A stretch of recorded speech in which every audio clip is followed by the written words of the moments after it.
So, I mean, that is the land of unconfirmed red Yes, flag we people. came, we saw, he died.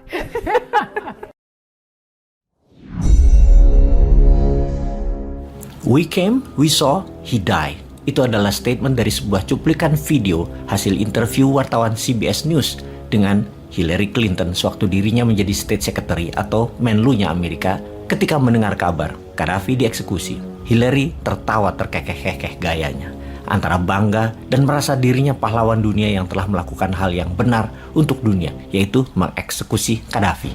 Mengapa Gaddafi harus digulingkan dan dibunuh? Mengapa negara Libya yang sangat kaya di masa Gaddafi oleh Barat dianggap sebagai diktator penguasa jahat? Mengapa Barat, terutamanya Amerika, memframing Gaddafi sebagai orang jahat, seorang vilan? Dan mengapa dunia percaya?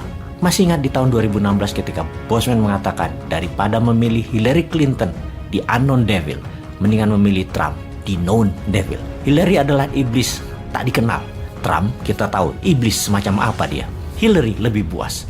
Amerika memang buas di bawah Partai Demokrat yang di belakangnya cabalis. Kalimat we came, we saw, he died adalah jahat. Reaksi Hillary merupakan wujud asli pemimpin Amerika yang haus darah dan brutal. Kampanye menumpas Gaddafi adalah melindungi rakyat Libya dari rezim Gaddafi yang jahat. Sementara di sisi ekonomi, Amerika mau ambil cadangan minyak Libya. Namun minyak adalah bonus. Aslinya mengeksekusi Gaddafi adalah untuk protek dolar. Karena Gaddafi mempromosikan gold dinar sebagai mata uang tunggal Afrika dan semua pembayaran luar negeri masuk ke negara Afrika harus pakai gold dinar. Dan hal ini akan menggantikan fungsi dolar di Afrika. Kita semua tahu menyerang dolar haruslah perlahan dengan shadow dan secara tiba-tiba serangan itu dilakukan.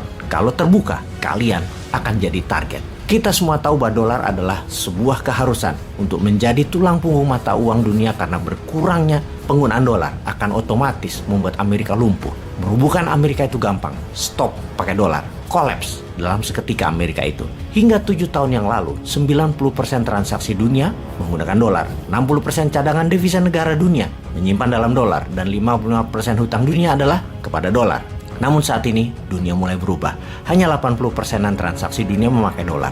50% cadangan devisa negara menggunakan dolar dan hanya 40% hutang dunia memakai dolar. Yuan mulai ambil peran. Juga barter ambil peran besar terutama dalam 6 bulan ini efek perang di Ukraina. Kalau berkepanjangan dunia dalam keadaan perang, dolar akan ambyar. Dan kita harus berterima kasih kepada Putin yang setidaknya sekarang sahabat mulai paham kenapa new mind ke Putin, kenapa new mind pro Putin. Kekuatan dolar adalah kekuatan luar biasa bagi Amerika. Sehubungan dengan Gaddafi, Libya diserang full force. Serius sekali Amerika mengeksekusinya karena gold dinar adalah world threat bagi Amerika. Tiongkok selama memakai economic approach dilakukan hanya perang dagang dan perang ekonomi. Responnya oleh Amerika. Rusia pakai perang militer. Amerika suka karena dagang senjatanya nambah laku. Gaddafi mau menggantikan dolar. Disikat seketika. Makanya gold payment system kita harus bermain cantik. Dalam email Hillary yang bocor ke publik dikatakan dengan jelas, menumbangkan Gaddafi adalah melindungi dolar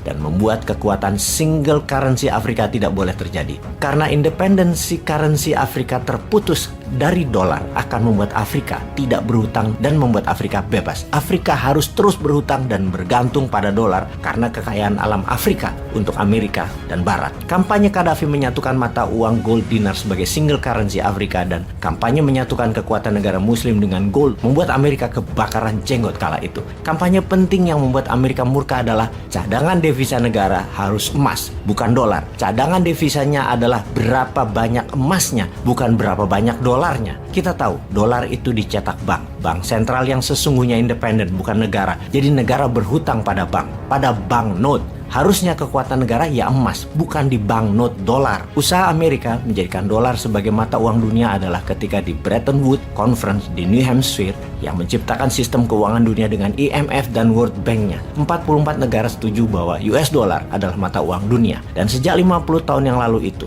sistem currency menciptakan hutang dolar. Kalau negara lain ingin membangun dan tidak punya modal, harus masuk sistem IMF dan World Bank agar bisa menghutang dolar. Apapun itu akan membuat negara dunia ketiga akan selamanya menjadi negara dunia ketiga. Miskin, menjadi negara miskin tak berdaulat dan selalu berhutang.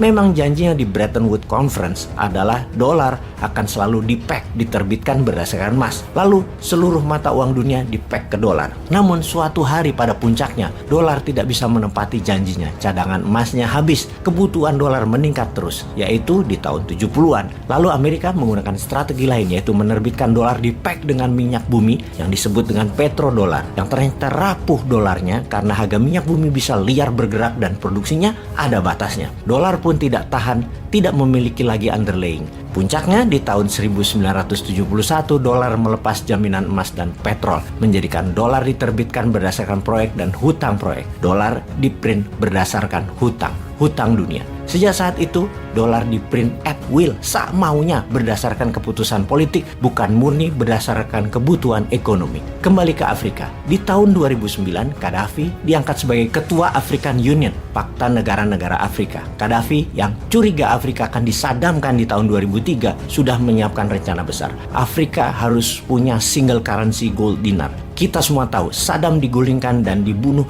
juga bukan karena senjata pemusnah massal milik Irak yang akan ditiadakan seperti kampanye George Bush, tetapi jangan sampai minyak Irak transaksi pakai emas dan bukan dolar dan menjadi menguat. Karena itu, Gaddafi dengan menyatukan seluruh kekuatan Afrika, Amerika tidak mungkin mensadamkan dirinya dan Libya. Gaddafi punya mimpi menyatukan Afrika, menjadikan Afrika the leading global player. Gaddafi adalah pionirnya, pendulunya sebelum Putin beraksi sekarang. Putin mempeg rubel dengan emas, oil, dan gas. Adalah sama dengan apa yang Saddam Hussein lakukan, juga sama dengan yang Gaddafi lakukan. Gaddafi strategi membuat Afrika menjadi satu negara, satu tentara, satu paspor, dan satu currency. Dua hal yaitu satu paspor dan satu tentara, Amerika dan Barat tidak takut. Tapi satu currency, Gaddafi must die. Semoga sahabat semakin paham, gold payment system kita juga punya masalah yang sama. Namun kali ini kita harus kompak, harus berani, dan segerakan semangat Indonesia emas. Hurrah!